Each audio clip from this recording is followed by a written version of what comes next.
Polisi selidiki pemilik video viral yang memperlihatkan anak balita berjenis kelamin laki-laki di Kabupaten Goa, Sulawesi Selatan yang dicekoki kopi susu saset oleh sang ibu.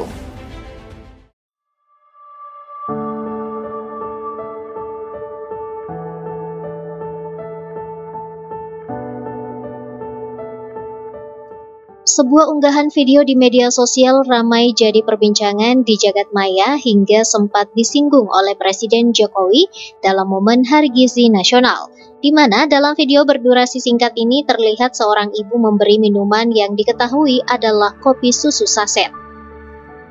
Dalam video viral di TikTok, pemilik akun menuliskan keterangan, "Bayi minum kopi Good Day karena ada susunya."